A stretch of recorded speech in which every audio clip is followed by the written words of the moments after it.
Hi viewers, இந்த வீடியோவில் custom build பிசிக்கு பவர் சப்ளை யூனிட் எப்படி சூஸ் பண்ணுறது அப்படிங்கிறதையும் நான் என்னோடய பிசிக்கு வாங்கின பவர் சப்ளை யூனிட் அன்பாக்சிங்கையும் பார்க்கலாம். PSU பவர் சப்ளை யூனிட் அப்படின்னா என்னென்னா, நம்ம வீட்டில் கன்சியூம் பண்ணுற ஏசி ஆல்டர்னேட்டிவ் கரண்ட் 240 வோல்ட்ஸ் அதை டைரெக்டாக நம்ம கம்ப்யூட்டர் பார்ட்ஸுக்கு யூஸ் பண்ண முடியாது. ஏன்னா கம்ப்யூட்டர் பார்ட்ஸ் டைரெக்ட் கரண்ட் டிசியில் வேலை செய்யக்கூடியது. இந்த ஏசி கரண்ட்டை டிசியாக கன்வெர்ட் பண்ணி கொடுக்கறது தான் இந்த பவர் சப்ளை யூனிட்டோட வேலை. அது மட்டும் இல்லை, டிசி கரண்ட்லேயே நம்ம கம்ப்யூட்டர் காம்போனன்ட்ஸ் வேறு வேறு வோல்டேஜ் லெவலில் யூஸ் பண்ண வேண்டியிருக்கும். 24 வோல்ட்லேருந்து 5 வோல்ட் வரைக்கும். Hard drive, graphics card, CPU இப்படி எல்லாமே வேறு வேறு வோல்டேஜ் லெவலில் வேலை செய்யக்கூடியது. அதுக்கு தகுந்த மாதிரி தனித்தனியான வேறு வேறு வோல்டேஜ் லெவலில் இந்த PSUவில் அவுட்புட் கொடுத்துருப்பாங்க. டிஃப்ரெண்ட் சாக்கெட் டைப்பில். PSUவோட கெப்பாசிட்டியை வாட் WATT அப்படிங்கிற எலக்ட்ரிக்கல் யூனிட்டில் தான் மெஷர் பண்ணுவாங்க. இந்த வாட்டேஜ் அளவை பொறுத்து தான் நம்ம நம்மளோட கம்ப்யூட்டருக்கு எவ்வளோ வாட்ஸ் PSU நம்ம போடணும் அப்படிங்கிறத ஃபைண்ட் அவுட் பண்ணணும். அதை ஈஸியாக செய்கிறதுக்கு கூலர் மாஸ்டரு ஒரு வெப்சைட்டில் ஒரு டூல் கொடுத்துருக்காங்க. அதை யூஸ் பண்ணி எப்படி நம்மளோட பிசிக்கு எவ்வளோ வாட் பவர் சப்ளை யூனிட் தேவை அப்படிங்கிறத பார்ப்போம் வாங்க.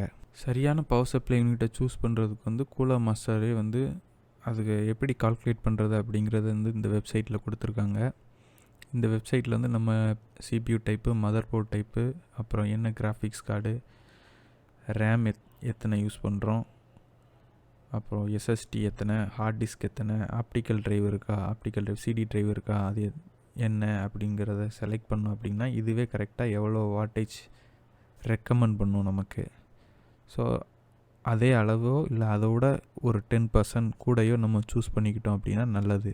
ஏன்னா ஃப்யூச்சரில் ஏதாவது அப்கிரேட் பண்ணாலும் வாட்டேஜ் இஷ்யூ வராது.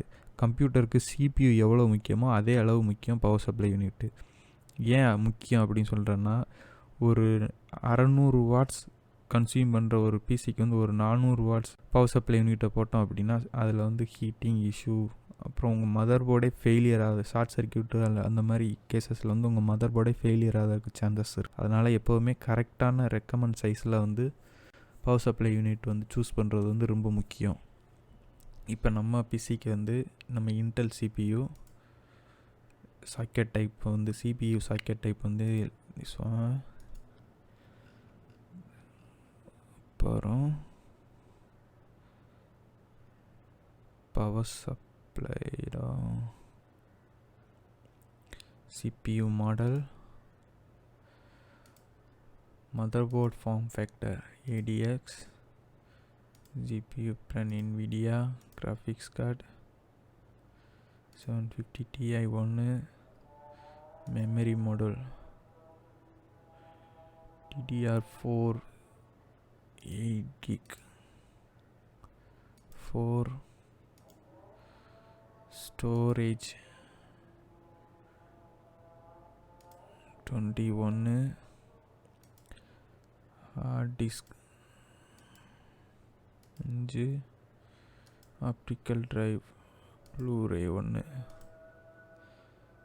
ஸோ மொத்த கன்சியூமபிள் பார்த்திங்க அப்படின்னா 327 வாட்ஸ் இருக்குது. ஆனால் நான் சூஸ் பண்ணியிருக்கிறது 650 வாட். ஃப்யூச்சர் அப்கிரேடையும் கன்சிடர் பண்ணி நான் 650 வாட் போனேன். 400 மேக்ஸிமம் ஓகே. இந்த கான்ஃபிகரேஷன், இந்த என்னோடய பிசி கான்ஃபிகரேஷனுக்கு 400 ஓகே. ஆனால் நான் ஃப்யூச்சர் அப்கிரேடையும் கன்சிடர் பண்ணி 650 வாட்ஸ் போயிட்டேன். ஓகே, அவ்வளோதாங்க.